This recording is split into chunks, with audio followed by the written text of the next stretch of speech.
Χριστό το Θεό παραθόμεθα.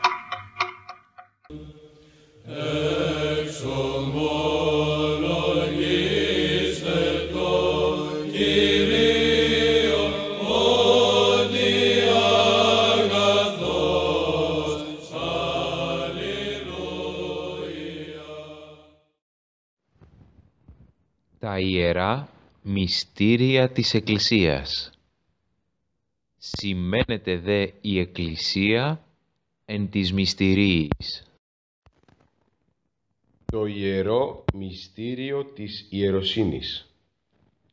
Η ιεροσύνη είναι το μυστήριο κατά το οποίο με την ευχή και την επίθεση των χειρών του Επισκόπου προς τον χειροτονούμενο έρχεται σε αυτόν η Θεία Χάρις, η οποία προχειρίζει αυτόν σε έναν από τους 3 βαθμούς της ιεροσύνης, δηλαδή σε διάκονο ή πρεσβύτερο ή επίσκοπο. Το μυστήριο της ιεροσύνης ιδρύθηκε από τον ίδιο τον Κύριο, με την επιλογή των 12 Αποστόλων από τον ίδιο και την ανάθεση σε αυτούς του έργου της διδασκαλίας, της τέλεσης των μυστηρίων, αλλά και της διοίκησης της Εκκλησίας. Οι Απόστολοι καθιστούσαν τους συνεχιστές του έργου τους, χειροτονώντας διακόνους, πρεσβυτέρους και επισκόπους. Τόσο η επίθεση των χειρών του χειροτονούντος επισκόπου προς τον χειροτονούμενο, όσο και η ύπαρξη συγκεκριμένης ευχής η οποία συνοδεύει την επίθεση αυτή, μαρτυρείται στην ίδια την Καινή Διαθήκη.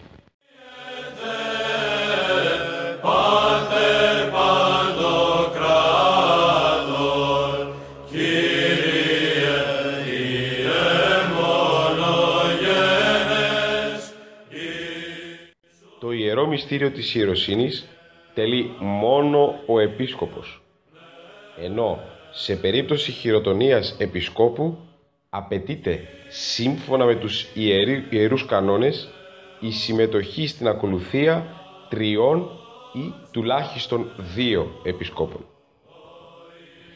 Με το μυστήριο της ιεροσύνης παρέχεται η Θεία Χάρις, η οποία προχειρίζει τον χειροτονούμενο σε έναν από τους 3 βαθμούς της ιεροσύνης. Βέβαια, η χάρις της ιεροσύνης είναι μία, αλλά παρέχεται σε διάφορους βαθμούς κάθε φορά, δηλαδή κατά την χειροτονία διακόνου, πρεσβυτέρου και επισκόπου. Κατά αυτόν τον τρόπο, ο επίσκοπος λαμβάνει με την χειροτονία ολόκληρη την εκκλησιαστική εξουσία και διακονία και ασκεί πλήρως το τριπλό αξίωμα, διδάσκοντας το Θείο Λόγο, επιτελώντας τα Ιερά Μυστήρια και διοικώντας την Εκκλησία. Ο πρεσβύτερος διατελεί υπό του επισκόπου και επιτελεί όσα και ο επίσκοπος εκτός από το μυστήριο της ιεροσύνης, των εγγενείων του ναού και του καθαγιασμού του μύρου. Ο διάκονος διακονεί τον επίσκοπο και τον πρεσβύτερο στις ιερές ακολουθίες και γενικότερα κατά την άσκηση του έργου τους, αναλαμβάνοντας ενίοτε και το κήρυγμα, την κατήχηση κτλ. Με την προχείριση στον πρώτο βαθμό της ιεροσύνης, ο χειροτονηθής εισέρχεται στην τάξη του κλήρου, η οποία συναποτελείται από τους επισκόπους, τους πρεσβυτέρους και τους διακόνους και έτσι διακρίνεται από την τάξη των λαϊκών στην Εκκλησία. Τέλος, πρέπει να σημειώσουμε ότι το μυστήριο της ιεροσύνης είναι μη επαναλαμβανόμενο.